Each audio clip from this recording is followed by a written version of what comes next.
Thank you, Deeper Clywyd. The first bill this Welsh Government has chosen to put forward to the 6th Senedd is not one that deals with ambulance response crisis or the thousands of people waiting more than 2 years for an operation, nor does it even deal with the current COVID pandemic. Instead, this government is chiefly concerned with looking after the trade union paymasters. The major issue with this bill is that it demands a public body to consult with trade unions and requires a sign-off from them in order for procurement contracts to proceed. In itself, consulting with an outside body to ensure full impartiality and to make sure that fair processes are enforced is not a new development.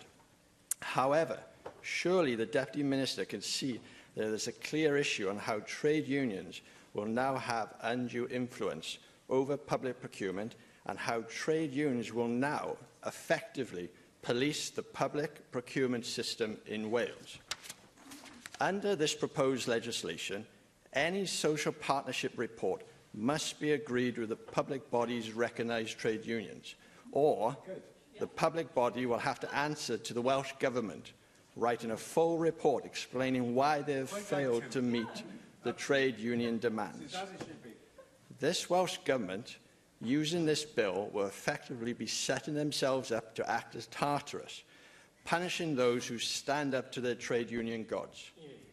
In your own consultation, several local authority employers felt the benefits of fair work are already recognised, and they could not see what benefits this legislation would bring. Therefore, can the Deputy Minister explain what, if any, are the benefits of this legislation that cannot already be achieved under current legislation? Can the Deputy Minister also clarify if trade unions will receive remuneration for their involvement with meeting the requirements of the bill, and who will ultimately fund this? I presume that the trade unions will seek remuneration for their endeavours, and so what this bill is creating is a government-backed income stream for the trade unions, because no doubt they will be tasked with employing, and I also presume training, the necessary people to scrutinise public contracts. I suspect that many trade unions are therefore not staffed to meet the requirements of this bill. This government will be funneling public money to increase the working capacity of these trade unions, who will then be directly funding, through their subscriptions and donations, the Welsh Labour Party.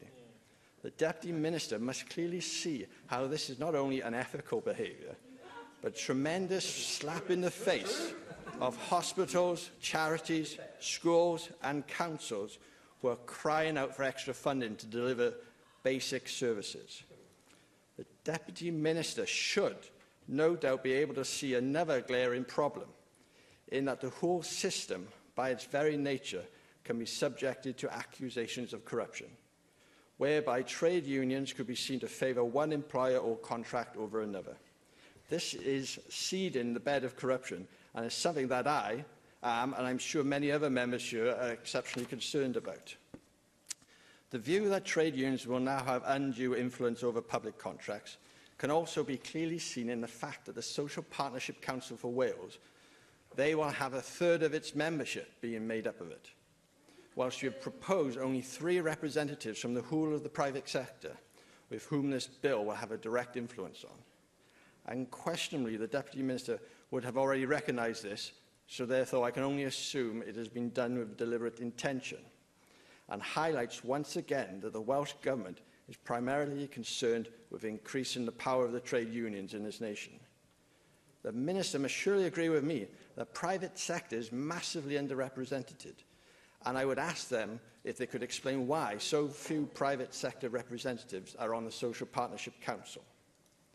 Furthermore, because the bill will rely so heavily on trade union involvement, there is a risk that workers within sectors where unionisation rates are low or non-existent would be excluded from the social partnership arrangements and their associated benefits. Knowing this, can the Deputy Minister explain why this bill relies so heavily on trade unions and asks them to scrutinise and sign off public procurement and construction contracts? Why couldn't an independent body be given the same powers of review? existing arrangements with trade unions would still be in place, and therefore, in my mind, there's no good reason to task trade unions with signing off social partnership contracts. Finally, I would like to say that I agree with, and my party supports the benefits that fair work and fair pay can the member ask the final question now? You're over time. Can bring to companies in construction in Wales. Surely, Deputy Minister, given what has been said, you recognise that there are higher priorities for the people of Wales that need far more urgent attention than this social partnership and procurement bill.